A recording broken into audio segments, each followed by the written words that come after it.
down for one last time to the KBS Arena in Seoul, Korea. What a beautiful sign. Big shout out to all the signs we've seen over it's the last week. The double sign meta. Yes, Taken it's together. Amazing. We actually see them being made right now. EU quarterfinals, please. I like it. The hope is still alive. Subscribe.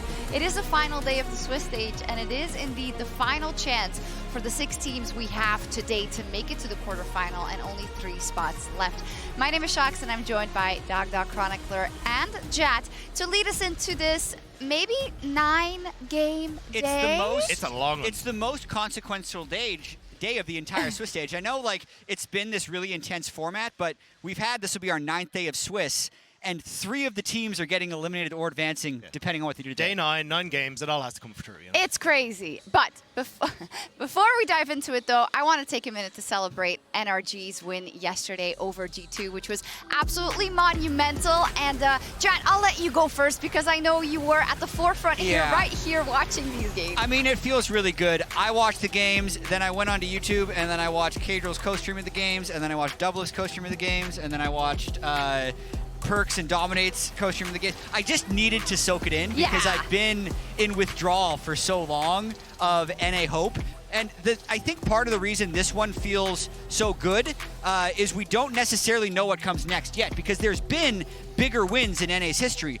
C9 3-0ing a FLICKR Freaks in the quarterfinals of Worlds 2018.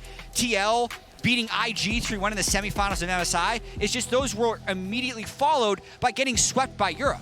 So I think the fact that NRG was able to 2-0 Europe was so much more meaningful almost. I would also argue that in our microcosm of kind of the West, right? And what we operate in EU versus NA, and the history that in so many tiebreakers, EU got the best of the LCS. This is just so cathartic. It really is, because what has always been so frustrating as a North American fan is that it's not that NA can't beat EU. Worlds in MSI history, 42% win rate. It's that they could never beat EU when it mattered. And this is one time when they were able to do so. And they're just a team that's so easy to like, right? It's really remarkable, and particularly when you have a story like this. We saw this at MSI, I think, as well, with BLG. Like, everyone rallies behind them, and even a team that's get beaten. And I felt that way. Yep. Yeah, look at this. It was absolutely insane to see. You can see on your screens just the amount of tweets that went out. The insane performance from Contracts and Palafox on the day was absolutely insane. I mean, even one that isn't up here is like Travis Gafford was going around retweeting an old video of him going around with Palafox to be like, oh, can you tell me who this mid laner is? And nobody could name him. After his performance yesterday, I think he is the name on everyone's lips alongside Contracts. That performance was insane. It's just so fun. And just a little shout out. It's great for the LCS. I'm just going to say it, that it is this kind of team with this kind of philosophy and this kind of approach to international competition and domestic that has made this run. I actually think it's perfect. And particularly, I mean, I'm not saying that G2 getting beat is perfect. Don't take this out of context, just for NRG. As Western casters, we celebrate. No. I had no horse in the race, right? And I thought that particularly when a team after 2022 DRX can kind of replicate the same energy, it just is really, really heartwarming, and tying that into the larger narrative, as mentioned, makes it twice as sweet. Absolutely. I want to pull up the Swiss bracket, and you know, I don't want to take anything away from NRG's win. I just want to kind of compare the route that you can go ahead, Dagda. NRG went through to make it to the quarterfinals just to set up today, because obviously the wins they got were versus TL, versus Mad, the loss versus Weibo versus Mad, and then versus G2. And now I want you to underline KT's road, Maurits. No. It's just not all roads are made equal, but you can only be who's in front of you. They are so unlucky, right? And this unlucky. Doesn't take anything away from NRG for all the reasons we talked about, but KT legitimately, I think, have the worst draw at the tournament. It's and I don't think it comes particularly. I think you're right. Yeah, it doesn't come particularly However, close. if they beat LNG, they wouldn't have been drawn against DK. That is true, but getting drawn against LNG in LNG's of itself, when NRG and G2 are waiting in that, although after that series, it is KT, so who knows what would have happened? But it really is, particularly for an org with as many expectations after their summer. they are not getting dealt an easy hand. No, I want to talk about a couple of meta takeaways. Bot lane evolution, you know, pioneered by the visionaries of worlds in terms of NRG with the Senna Tahm Kench in their first game versus G2, and then seen throughout the day. I think it's sick to see the Senna finally making an appearance. Like, coming into Worlds, she was actually down as my most banned in my pick'ems.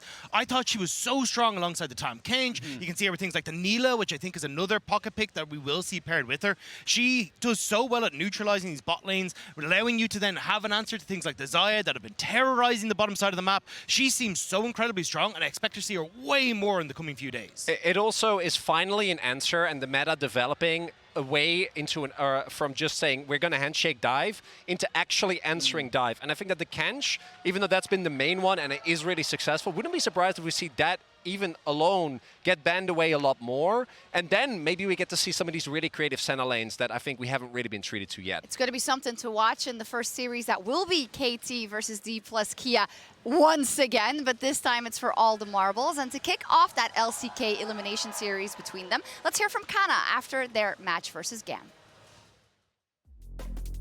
네, 당연히 손은 풀렸고요.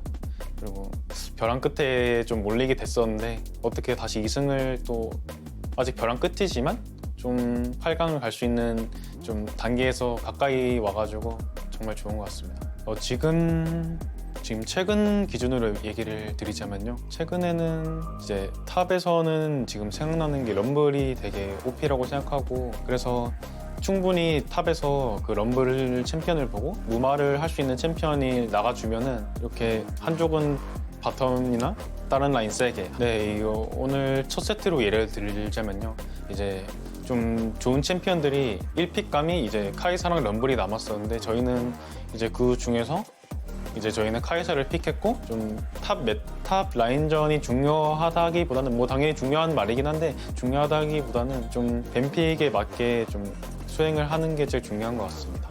Can they die as warriors? Will they fight it to the last? The hook comes in onto Kellin. The knockback as well. The equalizer already used, and the paranoia comes out. The dive onto the back line. Shot down on Deft. And now GAM start to open up. Kellin trying to walk into the pit, maybe just escaping on a fraction of his HP. But ShowMaker has had enough. He will smash the smiles off their faces as he cleans up the fight.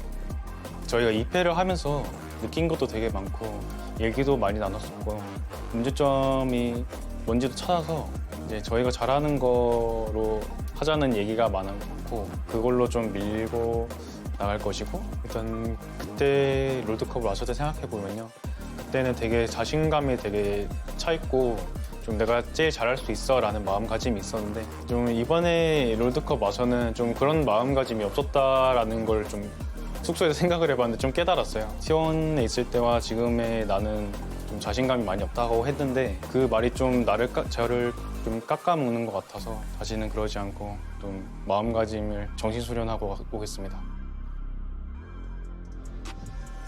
A couple of things I want to highlight from that video. I think maybe in the latter part of that, Maurits, kind of now also saying or talking about mindset specifically, and I think that's kind of something we've seen along the lines of Dplus KIA's run here and also their run this year. I'm thinking of ShowMaker. It's literally their entire year they've been struggling with these exact issues, and today is the very last chance. And I gotta say, I think both sides of this matchup, if you're a fan, like it is so incredibly tough because Dplus have been like, it feels like they've been building towards almost kind of climbing that hill, Resting, actually being able to get themselves into that position where they can live up to the expectations for this roster, and then never do it. So this is their last shot at actually continuing Deft's Last Dance. And then on the flip side, KT were the best team in summer by such a large margin, and then fail opportunity after opportunity after opportunity to actually get the win that everyone was expecting.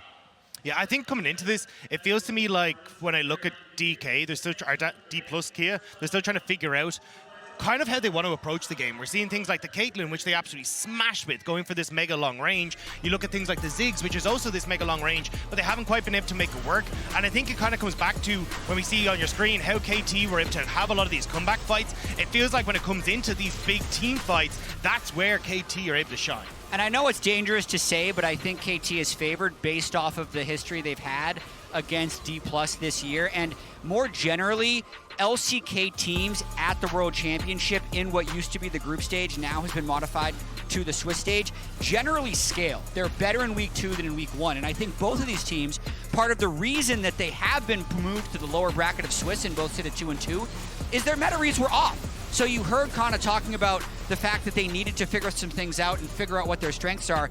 I think KT was in a similar situation as well, and their drafts have just been different than the teams that we've found success with. So I think they will adapt and battle against each other, which is kind of tragic. Speaking of adaptation, he mentioned the Kai'Sa specifically, kind of the choice between Rumble and Kai'Sa. Yeah. When we look at KT, we've said time and time again that aiming is such a big win condition. I seem to remember in matches versus T1 specifically, T1 elected to pinch the pool from aiming, and that put them ahead. With the current evolution, what we've seen from bot lane and a team like G2 getting taken out completely because of the choices, is that an angle Dplus KIA can take? They are definitely going to try. Dplus KIA are a team that are really happy to just throw really big curveballs in drafts. And in my opinion, they're one of the most flexible teams. ShowMaker and Kiin share a lot of champion pools.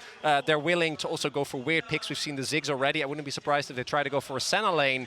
But also against KT, that have played against them all year, it just has never been enough to actually beat them. They get early game lead, sure, but then after that, actually closing out the game is something that I still don't know if they can do. Because they've played, right, BDS and GAM, which I think in the grand scheme of the tournament are still teams that you would consider weaker as Dplus. Yeah. Definitely so. The momentum could help, though. Like, I've seen this so many times before. You lose 2 games in a row, confidence is Last year, down. yeah. Schedule some easy scrims, get your confidence back. They've had 4 wins in a row on stage, so Yes. that's got to be some momentum. They are the team. There's a team that has to run the bracket the other way around, you know. Maybe it's G2 that unfortunately does it downwards. Maybe it's Dplus upwards. But I know you wanted to look at the jungle, specifically Dagda, to keep an eye Yeah, on. I think Cuzz had a phenomenal performance in Game 1 versus LNG. My and I want to guy. actually take us through a little bit of a subject matter expert here on Cuzz, because as we start to roll out this tape, you're going to see Cuzz starting off on this bottom side. But the big thing I want to draw your attention to is the ward just sitting here for just here, but for KT. And also then how Cuzz, as he starts to move back down, skips the wolves. He starts them up, but it's like, look, I need to try and match Tarzan on this play. Because the big thing you got to watch out for as we open up our HUD is this push that you have on the bot side of the map. There's always an opportunity for Tarzan to try and come down into this bot lane and see if he's able to pick off someone here. So that's why Cuzz wants to be in this bottom side as Tarzan is making a way down to the bot lane. But there's that ward we were talking about earlier, spots Tarzan as he tries to come in for the play.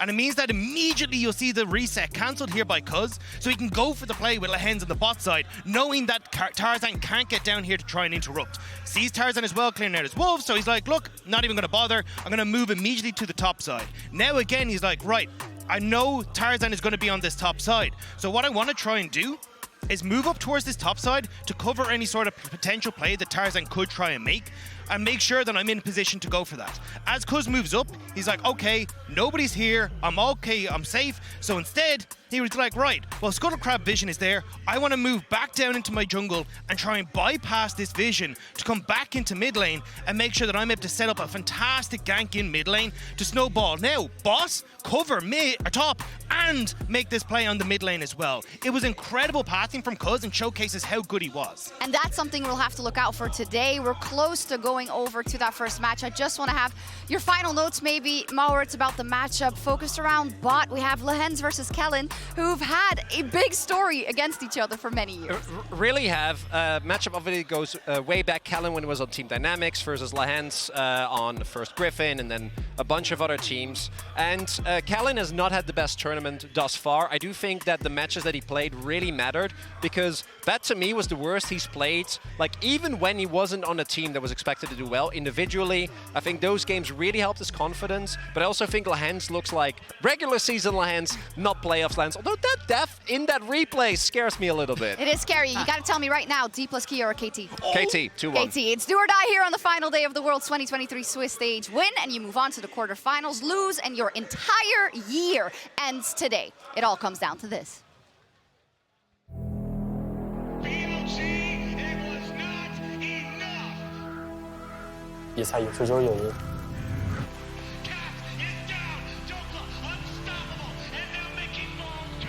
Everyone loses at some point. it's about what you learn from those losses. KT Rolster do it again. They have not lost since summer to Dplus KIA. 일단 그때 롤드컵을 마실 때 생각해보면요, 그때는 되게 자신감이 되게 차있고 좀 내가 제일 잘할 수 있어 라는 마음가짐이 있었는데 좀 이번에 롤드컵 와서는 좀 그런 마음가짐이 없었다라는 걸 좀 숙소에서 생각을 해봤는데 좀 깨달았어요. 그래서 다시 그때의 기분을 좀 다시 느껴보려고 좀 노력했던 것 같습니다. 프로게이머라면 사실 응당 가져야 하는 상황들이 너무 많은데 저는 너무 숱하게 많이 겪었고 그런 상황이 온다면 아까 말했다시피 후회하지 않는 편이기에 서로 2승 2패고 지금 단두대 매치로 올라왔는데 I feel like I play better when my life is on the line. The more pressure there is, the better it is. 小心点你的野区，不要走出你的野区。 We're gonna complete this trail, so get ready for it.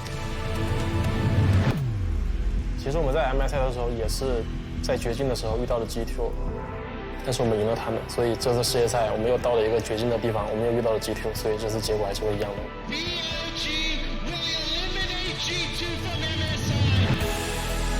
The best players take the best lessons away from the losses. 还是赢下他们，然后进入8强，赢下一支队伍。 This could be our final match, but we decide where it ends. What's your play, God? What's your play, God?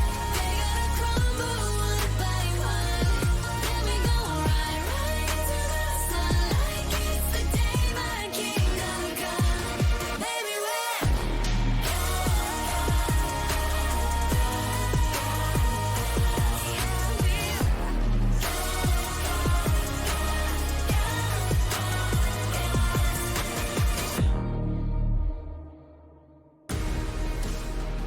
Welcome, ladies and gentlemen, to the final day of the Swiss stage. I'm Atlas. I'm joined by Kobe here for the first best of 3.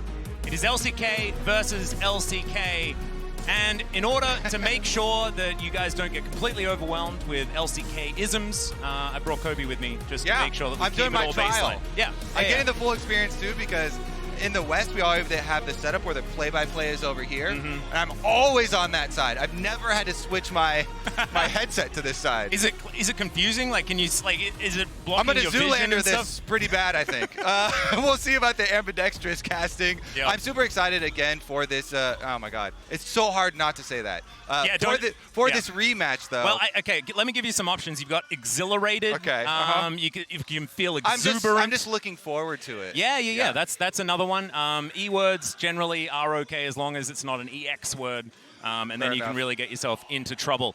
I think this is a matchup that should be clearly a KT favored one. But if anything is ever KT favored, it then immediately becomes not KT favored. So it is such a confusing moment, even if you've got a lot of experience watching both of these teams. And strength of schedule is certainly something to talk about. KT have had a rough one. Also, Energy were definitely not favored yesterday and True. had some pretty big upset wins there. So maybe that is in the air. We'll see what is stronger. Is it these KT kind of reverse curses, or is it the Dplus with Deft?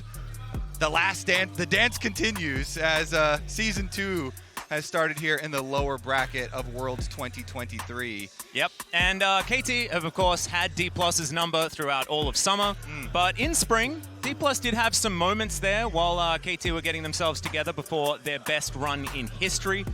In the regular season, of course, they were all-pro every single player. Debatably for some, but of course deserved for everyone on KT at that particular moment in time. And then they chose T1, and then things all went downhill from there. But let's jump into the draft here for game number 1. Renata, going to be that first ban, the Lee Sin taken away from Canyon as well. Of course, Kellin, phenomenal Renata player just in general. Now that she's back in the meta, does need to be banned away, and there goes the Maokai. And we'll see about the Senna and Tom Kench as well, because that has definitely been one of the emerging intricacies with the pick ban. We always have over the course of the tournament some of these little tweaks as we get further and further, deeper and deeper in. And we saw really excellent play from T1 yesterday, protecting Gumayushi on the Jinx, of course. as being able to use the Tahm Kench with Senna. Well, there is both of Aiming's champions taken away here. Xayah and Kai'Sa have been by far his favorites. Of course, does have a pretty extensive champion pool. I don't want to say the Ezreal word. Oh, no, I did. There I go. But he is certainly one to fall back we're to failing Ezreal. at all these words, these banned words. Whew, and it was an E word as well. I think actually Talia is now unbanned as a word after Palafox Talia yesterday. So we'll continue kind of down the beaten path here with BDD synonymous with Azir. Yeah. So that is a no-brainer first pick, insta-lock there. So much confidence in this player on Azir. And I wonder whether Dplus are going to go towards some of that Tahm Kench priority that we're starting to see crop up. Certainly is something that Kellin has played a lot in the past.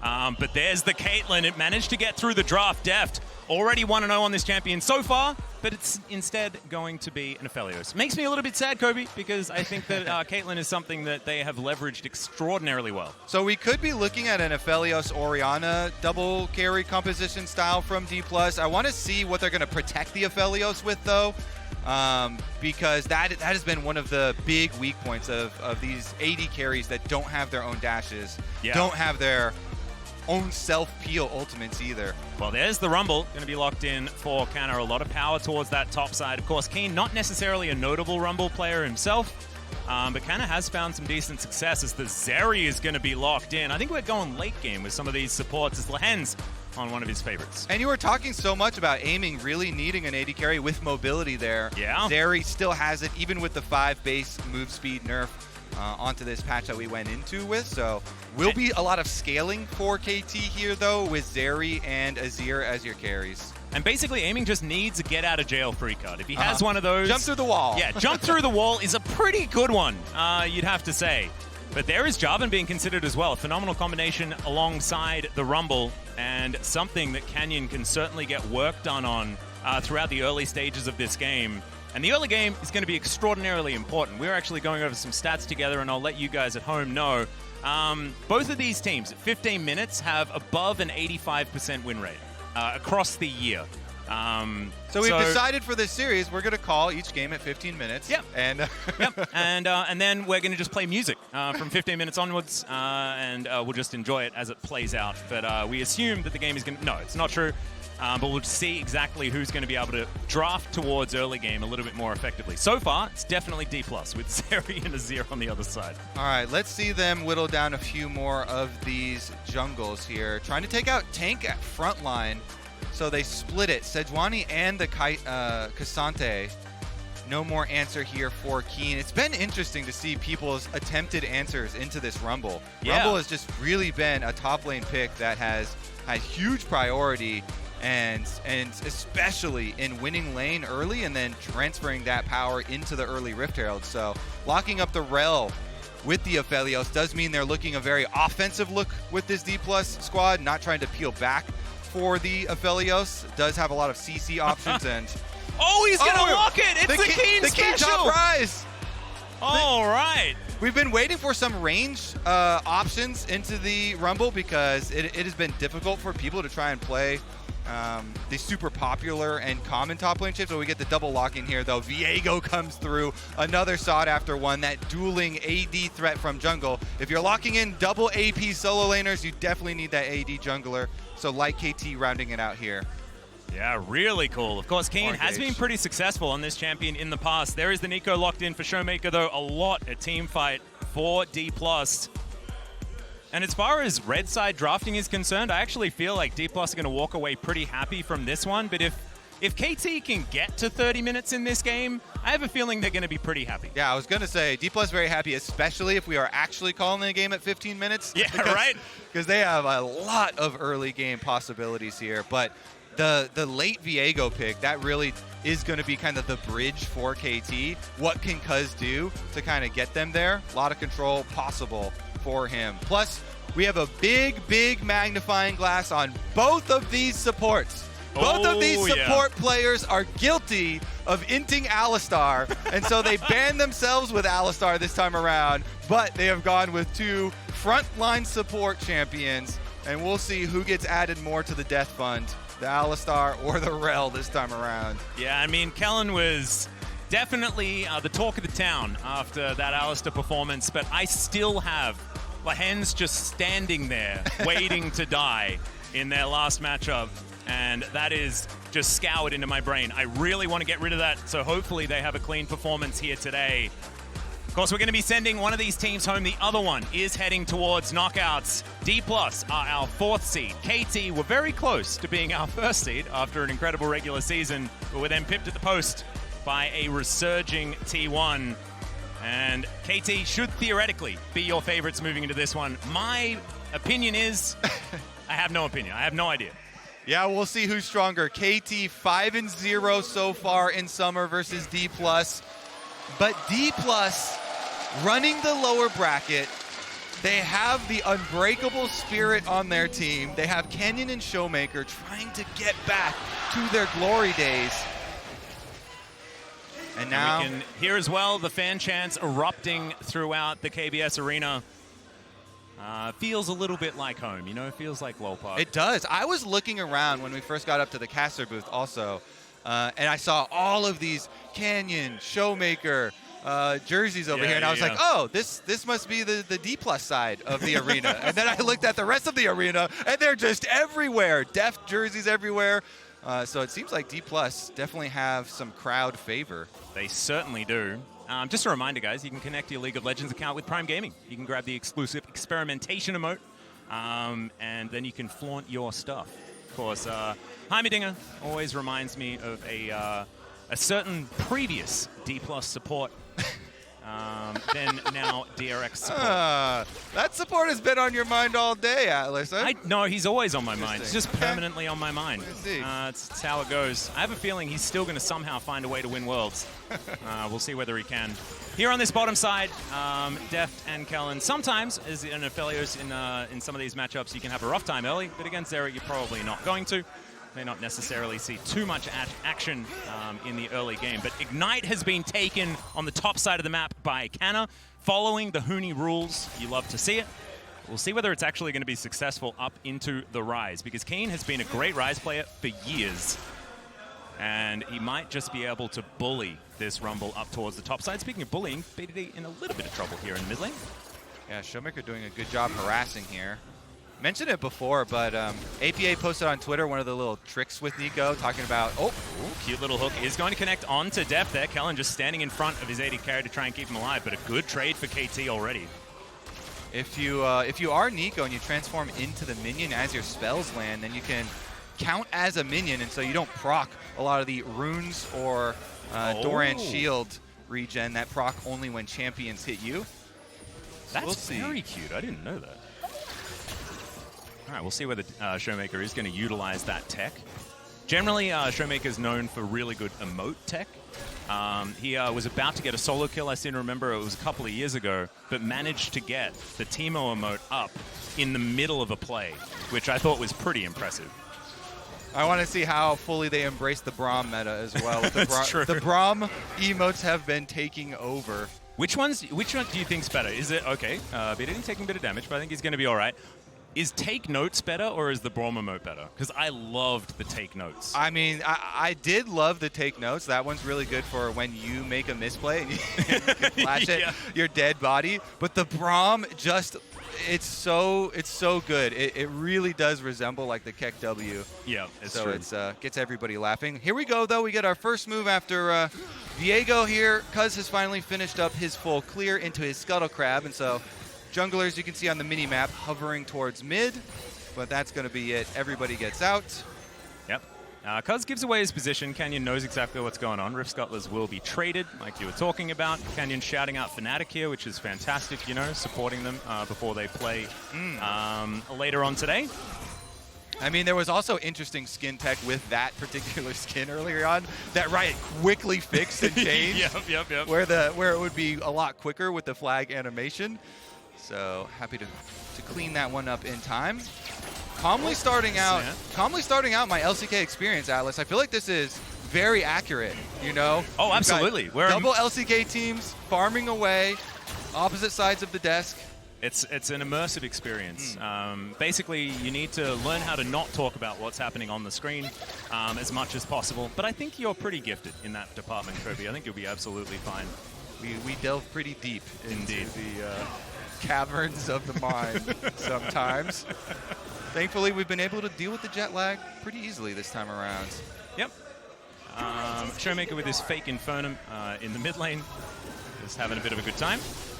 And BDD trying his best. You can see losing out on the health trades, but you just have to look at the CS numbers to know that it's pretty much fine, and there's not really too much to go off. I think the junglers is where we're going to see most of our action surround. Yeah, and BDD kind of expecting that for this matchup too, it seems like, because he went with the Conqueror instead of that Hail of Blades that a lot of mid laners were using for more lane prio. So we'll have the Conqueror for later for those big fights. Meanwhile, Mr. Canyon. Aiming, gonna get knocked up here. Canyon getting a decent amount of damage. Of course, no one's there for any follow-up really, unless Kellin's flashing, but he's not going to. Aiming just going to be convinced to go home, and he might just say yes to that. Meanwhile, Deft with the real Infernum gets the shove into Drake priority. So, our first true action of the game. Oh, okay. ShowMaker walks to the side. That's the listing lazily to the left strategy. That is pretty good for avoiding skill shots. It is going to work out. This is called a free dragon. We do these quite a lot in the LCK, Kobe. It just means that we can stay calm. Everything's going to be 0-0, A-OK. Dplus will just get a few regen stats from the Ocean Drake. Nice calming Ocean Dragon here for all of the laners.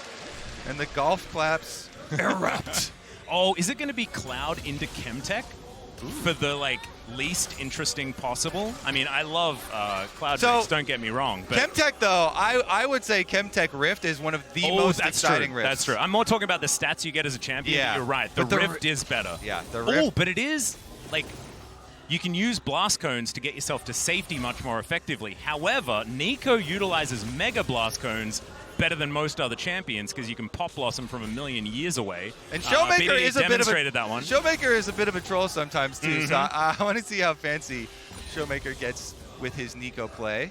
I also think that ShowMaker has been DK's best player so far this tournament. I think he's had a standout time here at Worlds so far, and he was one of the players that was really struggling throughout the regular season to kind of get his mojo. We know that ShowMaker is a guy that does play around confidence quite a lot. He's well aware of it, but hasn't been able to utilize it. But it feels like this Worlds, some of that pizzazz is coming back. And I'm really happy to see specifically that, because it was one of the heartbreaking stories hearing and listening to all of these interviews that ShowMaker was giving. Yeah. You know, he was on the podcast with one of his top lane friends last year talking about how he feels like he doesn't take as many of the risky, I'm better than you, outplay maneuvers anymore. He feels like he has started to get more safe, and then he started talking about seeing League of Legends more as a job instead of really enjoying it. And then the super recent one this year, talking about how even going against some of the big name mid laners, he would start to feel nerves and types of things creeping into his play. So really happy to see him playing confidently, playing well with this team, because everybody dreams of those times. Canyon and ShowMaker, the dynamic duo.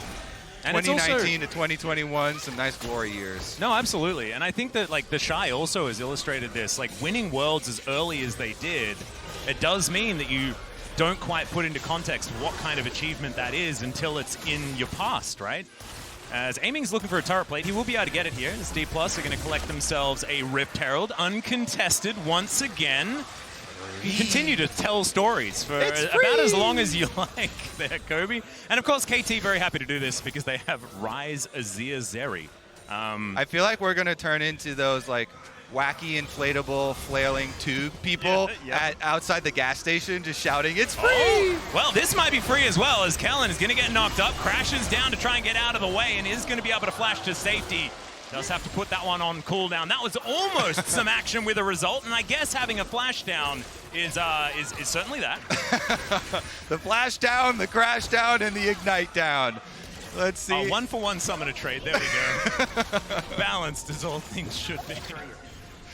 Especially because even though it has a longer cooldown, he's got Hex Flash, so... Yeah, no, and I say this all the time. I think early flashing with Hex Flash is how you get the most value out of that summon, out of that Keystone choice. So It's quite possibly the most fun rune to ever use, Yep. so definitely want to get the most out of it.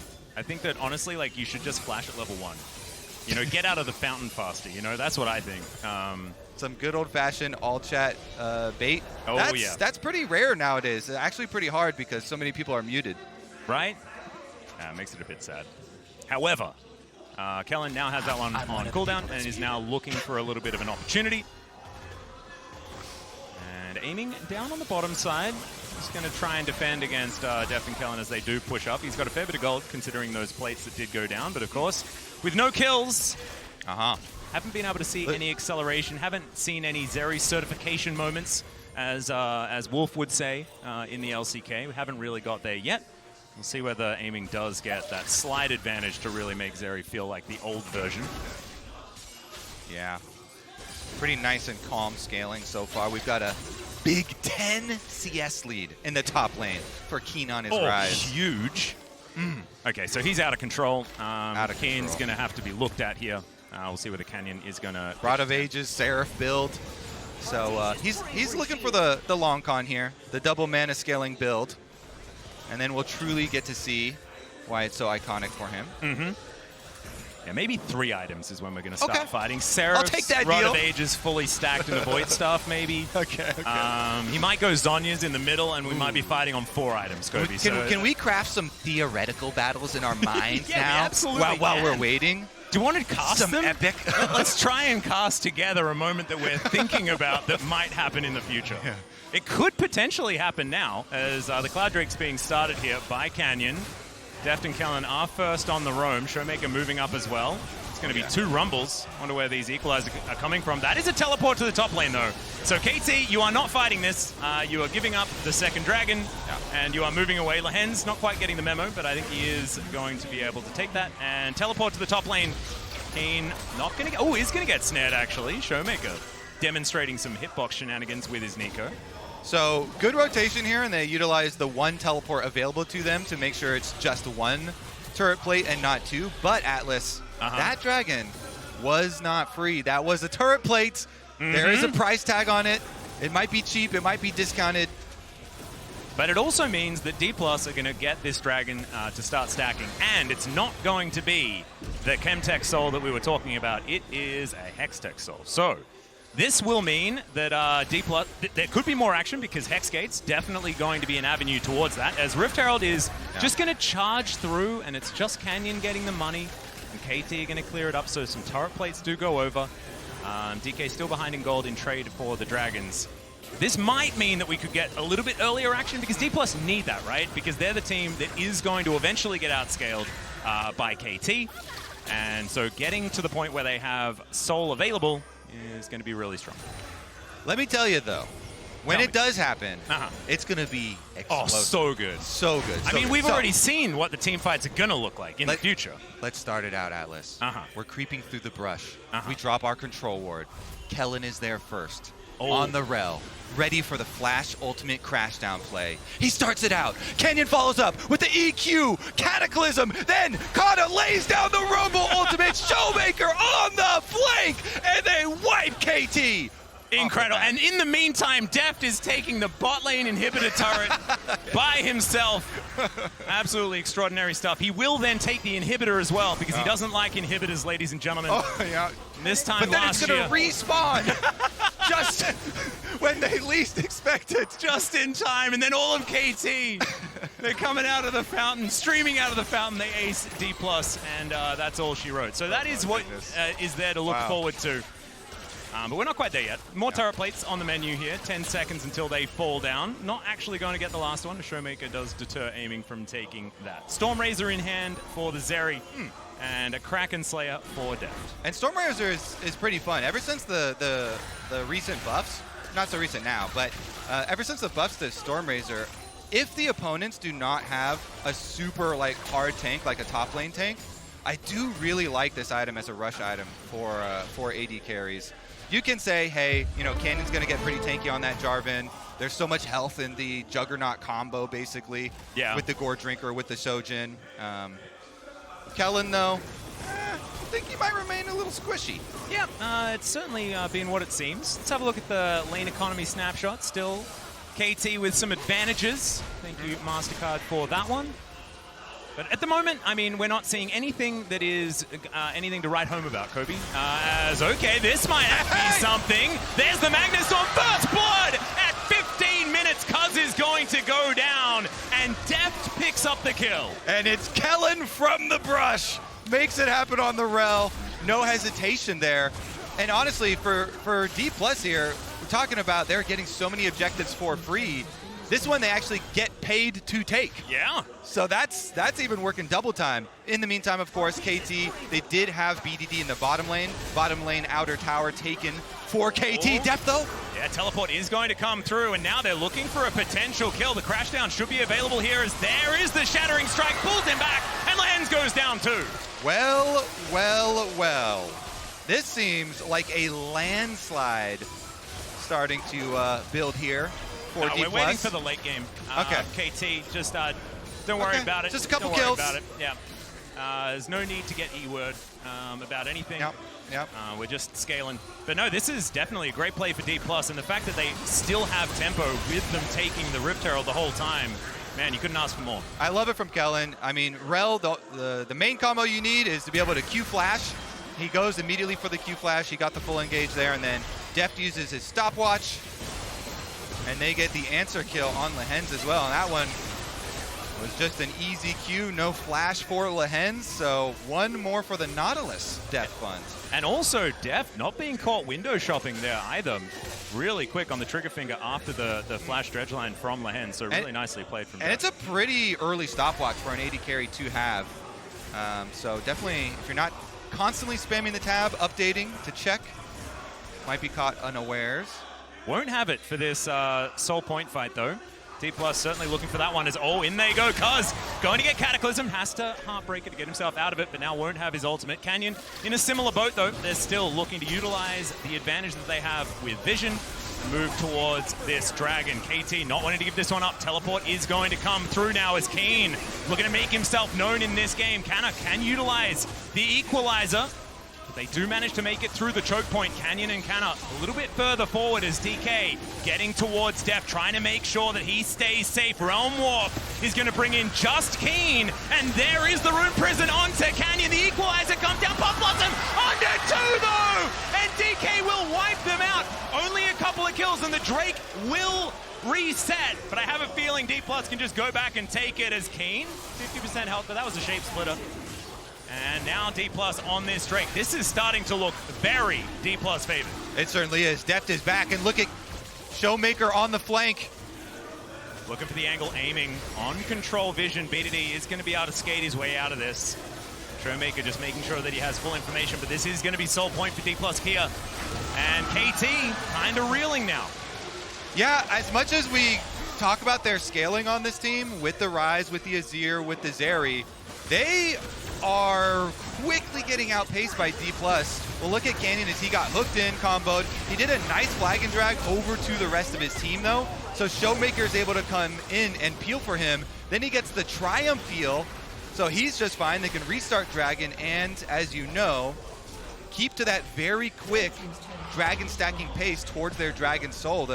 This game, only 18.5 minutes in here. KT, they're trying to scale, but Dplus are just outpacing them so quickly with all the dragons and the kills coming through. And I want to go back to what we were talking about earlier with the 15-minute rule for both of these teams.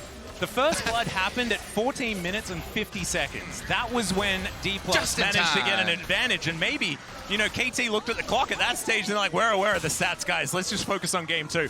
That is definitely not what happened. They tried their hardest around that Drake fight, but certainly Dplus just snowballing, and it is starting to get out of control. Of course, KT, they can find some of these miracle fights, and I want to remind you, there is a play that we've been replaying over and over again, and it's BDD on the Azir, finding 4 people.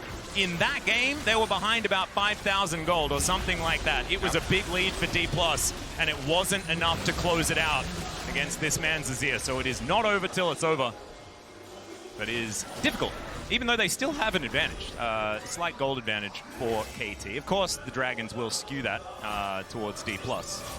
But an interesting scenario when we feel like Dplus has such a good position in this game and are 4-0 up in kills. But with that extra turret and first turret blood and some plates, KT still doing well for money. Yeah, so much of it in these Dragons that Dplus are stacking here. Only 3 minutes on that clock, Atlas, and we're going to get a large team fight. KT will finally bring down the hammer. And aiming has not died yet. So if in this next team fight, aiming walks away with a couple of kills, then this game could be a very, very different story. But a Zeri that doesn't really get going at any point in a game does feel somewhat beatable. So going to skate his way out. Canyon, of course, is pretty scary. And Dplus setting traps, finding opportunities where they can. Yeah, I think the biggest thing Dplus need to look for is try and get the rest of the outer towers, because their comp winning towards the mid stages of the game is going to rely a lot on the engage from ShowMaker, from Kellin. So if you can take down more of these areas of defense for KT, get all the outer towers down, then you have a lot more room to work with, trying to push into the jungle, get your wards, get a lot of flank angles for your engagers, and actually put some more pressure onto these scaling KT carries.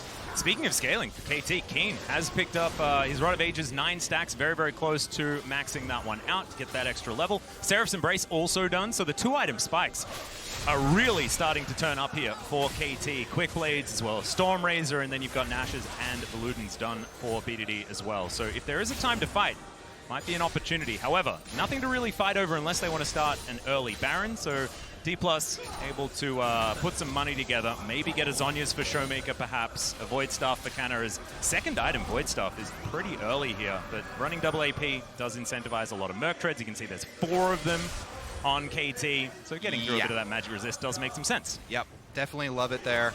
So much magic resist early on the KT squad. KT happy though, as you're saying, everybody on their 2-item power spikes, except for jungles. They'll be pretty happy about fighting the next dragon. All going to come down to that one. Yep. Just have to see whether Dplus can get all of their 2 items together. Bit of a back coming through for Kiin. We'll see where he's going to go next. I'd like to see like Blighted Jewel or something like that, but instead it is going to be the Zhonya's, which are kind of suspected, or at least a stopwatch for now.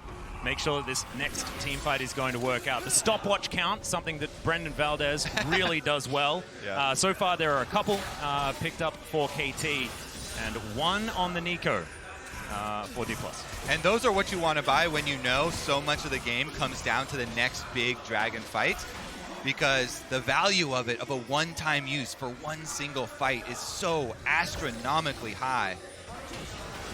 This is when you want to win a team fight, right before this Drake is coming up. Canna, you can see in the brush, heated up on the Rumble right now as the Extendo Beam, not going to find too much. Pop Blossom, the flash picks up 2! BDD gets the Empress Divide off, but he's still going to die! And Kiin, he'll break that stopwatch, but his life is still over for now! 2 swift kills on the solo lanes, and Dplus, they can move towards Soul! And it's a beautiful disengage after they get their 2 kills here for Dplus. They know the rest of KT, and they're just hoping to fish around for something in the stragglers, but Dplus give them nothing. KT just watching as Dplus take everything. This Hextech Soul as well, Cuzz, he's stolen these in the past. This is his bread and butter, but this is a dangerous moment for the KT jungler, and Dplus, you can see, they know that he is going to try for it. They burst it down, managed to take it out. ShowMaker playing bouncer here to get rid of the Viego. Man, ShowMaker just barely on the edge of the Neeko ultimate finds the engage. BDD is gonna want that one back. He's gonna want a flash, but the damage has already been done. Dragon Soul obtained for Dplus. KT are in emergency mode now, so they're gonna emergency Baron. Yeah, if in case of emergency break Baron, is that how it works, Kobe? I don't know about that one, as they are going to get it down to about 50% health. Dplus, they know exactly what's going on though, and they're going to set up in this river. KT going to turn because Cuzz is so low. The Baron even taking an extra shot. The Viego's going to have to back away. Dplus, full tempo all the time. This is exactly how they love to play League of Legends. It just doesn't often happen against teams like KT, teams that are generally ahead of them. Huge, huge stuff. If you're going to win some games versus a team It's okay if you went 0-5 before Worlds. When you want to win them is on the world stage, so Dplus choosing the right moments and really adding to the narrative of the lower bracket run of the underdogs here. And it's still so sad, right, for KT, because their run has been so difficult, but you still have to be able to string these wins together when they come up. And KT are a squad that have benefited from tough opposition, but are also one that can feel that pressure start to mount up. And Dplus, it has been an easier road for them over the last couple of games. This looks like 0 bumps in this road, freshly paved. Right? This game so far.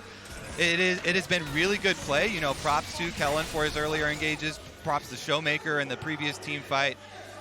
But it really seems like KT have got to wake up in this series because currently they're just scaling into next game. They are. And the thing that's a bit of a worry here is that blue side has, in general, been a little bit stronger. KT higher C, they got side selection as that is going to be a hook connecting, but it's onto the Rell, equalize onto 3, and Canna will help burn down the Nautilus. You didn't think he'd be that flammable as someone dressed in underwater gear, but he is still going to go down. And that should just spell Baron. Kiin can move in from this top side, has hit level 16. Pretty strong on this Ryze right now. Cuzz wanting to try and find his way in, but look at this. All of Dplus trying to get them out of the way, but Kiin just gets that room prison down. Immediately they dive in though. Cuzz is already going to go down. That is a 3-man ulti from BDD. Where have we seen this before? As KT will wipe out Dplus. That goes down. It's an ace in trade for just Cuzz. They do it at the Baron Atlas in case of emergency. Break it open. The late game carries are gonna be able to collect it. KT, they gave up 4 dragons, 2 Rift Heralds, a bunch of kills, but they will not give up this one. Oh my goodness, I cannot believe it's happened again, Kobe. Look at them just pop ShowMaker, and initially you're like, okay, well, they traded Cuzz for it, but BDD sweeps in, cleans the entire rest of the team, and because they have 2 other huge carries on the team as well, Kiin and Aiming, they're able to just melt Dplus there. Deft tried to do some heroics at the end, but 1 versus 3 carry battle, never gonna win those. Nope. So KT are fully operational. They absolutely are, and they're 4,000 gold in the lead, and the Red Bull Baron power play is sitting at 2.2k. They were already ahead even before they managed to take that one down. Of course, the team fight helping out, but with the fact that Dplus have only been able to really scale when it comes to the dragons, the gold being so even means that KT have a pretty straight shot if they can continue knocking down these structures utilizing this Baron. So Dplus, they're going to have to regroup now, of course. Hextech Soul, pretty strong. We're also going to have an Elder Drake on the Rift pre-30 minutes. Cuzz is pretty good at smiting those. And with this extra wind in the KT sails, could certainly be another point of contention. Let's see whether Dplus can mount a comeback, though, because this is their biggest test. As soon as there's a bump in the road, that's when Dplus KIA fans get worried. There's a boulder in the middle of the road, and it is BDD Azir. Yes. This man knows the champion like the back of his hands. The team now with so much extra pressure, it's super easy to go 1-3-1 at the moment because Kiin is on his Ryze top 3 item power spike that you were looking for. He pushes out top side, Aiming gets bottom side. They get the entire map closing in around Dplus. And Dplus, they still have the Hextech Soul. They still have a lot of team fighting capabilities. But as we were talking about, like, I love that you see Kiin walk down into that river looking completely unafraid because they know that Dplus has to focus on so many things at once. The coordination from KT in that last fight, absolutely fantastic. And now, who matches the Ryze in a side lane? Yeah, nobody. That's difficult. You got to catch those waves at the tower or else Kiin is just going to rip you apart. Looks like he's going for Banshees next as well, so it's going to be even harder to engage and pick. Harder to pick him off in the side lanes, also harder to engage on him for the team fights. And the big thing that won KT that last team fight was annihilating ShowMaker. They went right for this Neeko. Dplus never got to have him on the offensive look, never got to be the one setting up the team fight on their terms. Once ShowMaker is just neutralized there, they got to run over the fight freely. Well, Elder Drake has just spawned. Shapesplitter gives information here to Dplus, who have grouped up. They're going to move on over. KT, thinking about just grabbing themselves an inner. They have control of the mid wave. Very, very important. ShowMaker hex skating over to get himself a good angle. Cuzz over that wall, and the Drake has already been started. Dplus, if at first you don't succeed, go for the next neutral objective and see whether you can win that one. ShowMaker going to have to keep himself as safe as possible. Deft, the same thing. These equalizers from Canna need to be perfect. 50% on the Dragon. KT biding their time, waiting for their opportunity. Kiin in the pit. He's taken a fair bit of damage already, as that is not the real ShowMaker. He's off the side of this wall. Realm Warp to get Kiin out of there. That could mean a bit of an advantage here for DK. This Drake is down very, very low. Cuzz, these smites are terrifying. There's the equalizer that acts as a wall. Cuzz steals it, but it's a 4-man pop blossom. Can they win the fight though when they're against the Elder? That's the question. And Kiin says no. ShowMaker goes down. Emperor's Divide onto Canyon, and the Dragon's Wrath will bite him in half. And now the bottom lane from DK are trying to run away, but Cuzz, ooh, into the fire, not exactly where you want to be. Can Deft actually do this? Possible 1 versus 3 angle with the teleport to come forward. Deft wants to get rid of them. These Elder Drake buffs are so scary. He's not going to be able to get it done. BDD's in the mid lane just trying to end this game. Yeah, and aiming on the Zeri here on the flank with the Elder.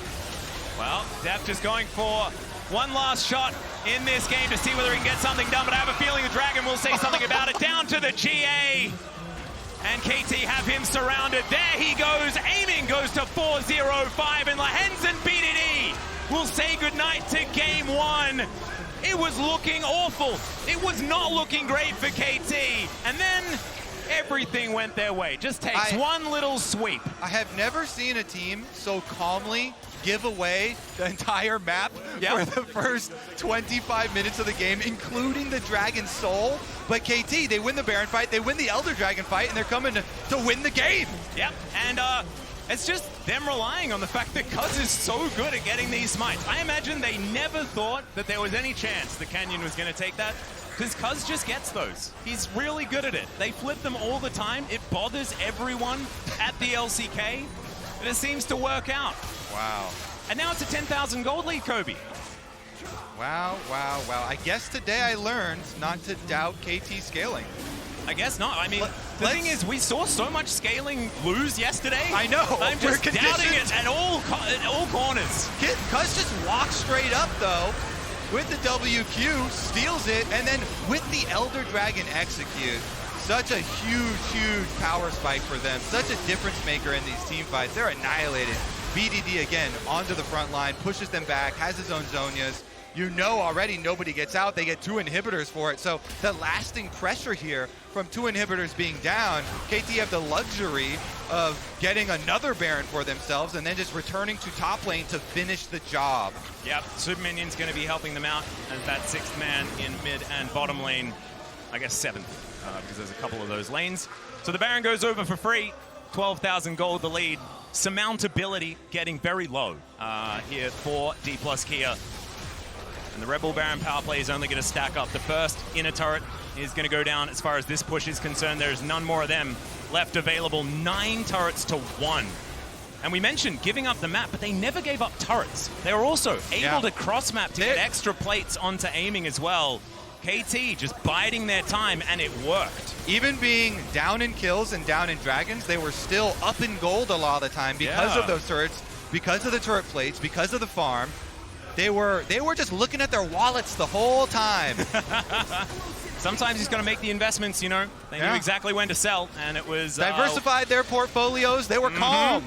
No, I feel like panic selling here. I feel like most of their portfolio was Emperor's Divide. They had certainly a lot in that one. That's a good stock. Yeah, it is certainly good. That one just tends to go up and to the right. Last Nexus turret left standing here for Dplus. They're going to go for one last team fight. The Pop Blossom's decent into the back line. They do manage to get rid of the Azir. Aiming still alive though, and Kiin is just gigantic.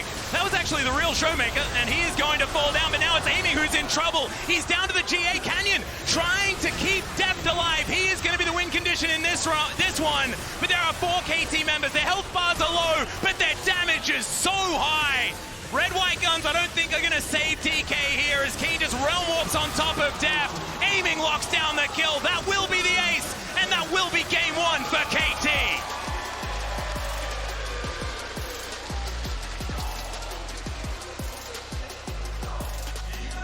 KT expert investors. And we see an answer emerge for the Rumble. Kiin happy to farm it out. Go ahead, play Rumble. I don't care. Farm up my Rod of Ages. Farm up my Seraphs. Man, the fact that this is so perfectly juxtaposed into the one play that we've been showing over and over to talk about this series, and it happens again around a Baron. Oh, it's just absurd. And now it's time to throw it over to the desk to see what they made of that game one. Well, I saw Chronicler going through kind of all the range of emotions he could. Of course, 2 LCK teams, but I think specifically in relation to KT in this first game. It's kind of a perfect encapsulation of what so many of the series between these two teams has felt like, because I think a lot of the decisions that KT made in both the draft and in that game were bad. They were bad decisions, but they shouldn't have made. They won. Let me finish, Jeb.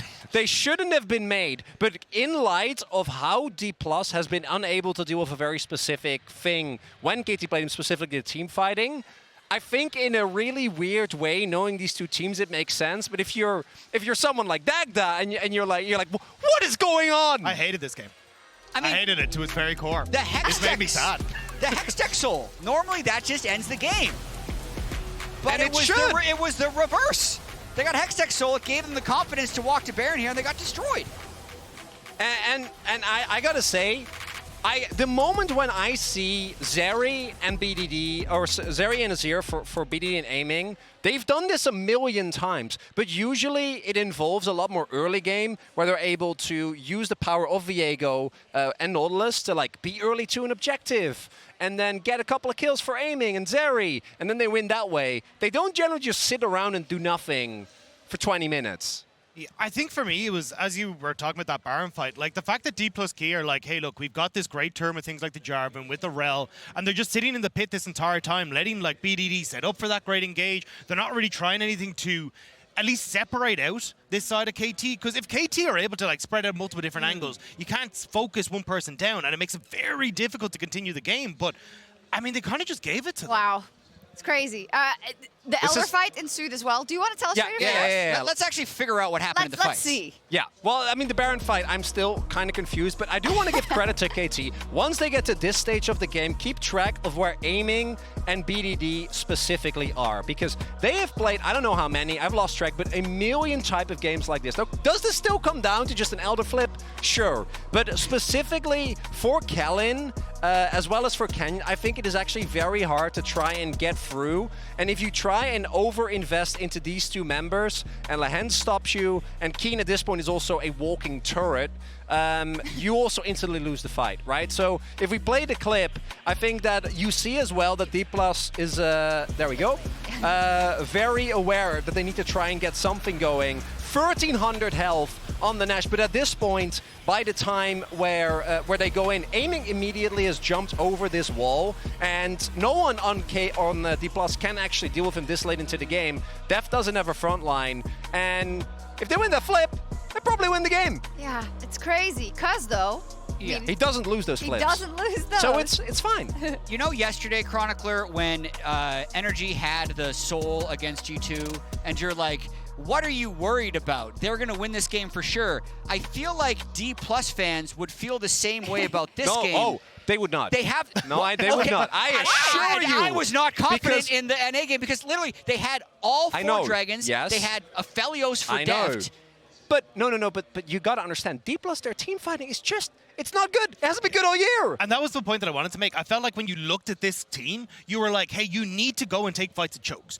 Don't give KT the space at the objective to spread out and go nuts and have the opportunities to actually contest you. Every single time it was like, oh, we're going to funnel into Baron Pit ourselves, which means you get this perfect concave that we're able to fight around as KT. Then you look at that dragon fight at the end as well, and it's an absolute mess because Canna's trying to match and mark any sort of potential flank that can come through from KT. So he's separated from the Jarvan. You actually get a great engage from ShowMaker, ShowMaker, but no one's there to follow up. The whole thing was just messy from start to finish. It goes back to kind of what we set up in terms of like their confidence in these key moments, the thing that you need to push to that extra percentage, specifically in games where you're on the brink of elimination. And it's also why Dplus are so good at scrims is also why I think their team fighting just has never really delivered. It's because when they have an early laning phase lead, and I didn't really think that they ever got that. They got objective lead, sure, but no big gold lead. They stomp and roll over opponents. But if not, eventually you got a 5v5. And that's been their big kryptonite all year. It has been. You do talk about the early game. It was such an LCK early Very game. fanatically the first 15 consistent. minutes. Let's take a look at what happens for if you missed anything. It didn't matter in the end. So it's like ASMR, actually. Yeah, this is great. I know we're saying it's an LCK early game, but isn't this actually not very typical for KT? No, because they were stopping people all summer. So yeah, so I think KT generally, even with drops like this, I'd argue that generally they try to play really aggressive, and I think that looking after this early game, even knowing these two teams, I was actually worried for KT because to me, worried. That's an understatement. That's the understatement of the year. I mean, again, I'm fine with either team winning here, but I think that they didn't look like themselves. Yeah. Right, and that to me was something that I thought was really big. Oh, but didn't you say they looked exactly like themselves in Elimination Series when they were losing early? I did do that, which is fair, and then it's even funnier that they end up winning anyway, because it's KT. It's the roller coaster. For me, as someone with no stake in the game here, I would be happy with either team winning, but when you're the red side team and you get Hextech Soul in your first game, and you're the lower seed, and you've lost to this team all year, and you don't close the deal, and you're also Dplus. That's a mental boom. Yeah. I think this That's is a mental KT boom team. Can we also just like look at the champions they got on red side? Like Rumble, Jarvan, Neeko, Rell. Like you're so close to having everything you could possibly wish for in that case. Like this was a game that KT were given the best hand and they managed to fumble it. It is. Oh my God, it's frustrating. They will be on the blue side though, the Dplus KIA going into the next one. As we go to break throughout Worlds, we're teaming up with Amazon Web Services to highlight the importance of expanding access to clean drinking water and sanitation to people around the globe through a new campaign called Take the Drake for Water's Sake. The way the campaign works is that every ocean drake taken will result in a donation to water.org. Our goal is to help water.org bring clean water to more than 70,000 people. Currently, 47 ocean drakes have been slain at Worlds 2023. Unfortunately, the second lowest of all drake types. So, go ocean drakes, please. Cloud Drake is the lowest. We need the Boo. to make up for that. Lately Yes, too. and we'll be right back with Game 2 between KT and Dplus KIA. Anything to write home about, Kobe? Okay, this might have to be something. There's the Magnus on first blood. Not going to find too much. Pop Blossom, the flash picks up two. BDD gets the Empress Divide off, but he's still going to die. And there is the Rune Prison onto Canna. The equalizer comes down. Pop Blossom under two, though. All of Dplus trying to get them out of the way, but Kiin just gets that Rune Prison down. Immediately they dive in, though. Cuzz is already going to go down. That is a three-man ulti from BDD. Where have we seen this before? KT will wipe out Dplus. That goes down. It's an ace in trade for just Cuzz.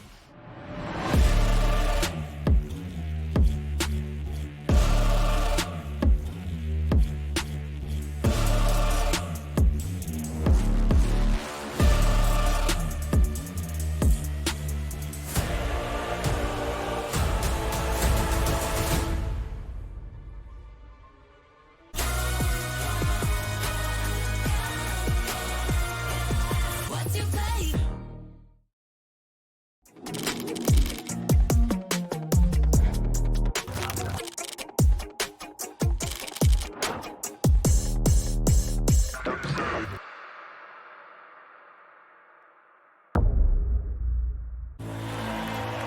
A team against a king. Seeing against believing. A moment against a moment for the ages. Countless battles, one arena. The realm. The only thing capable of powering the game, the stage, the broadcast, and the worldwide spectacle we know and love. AKA the Cisco Network.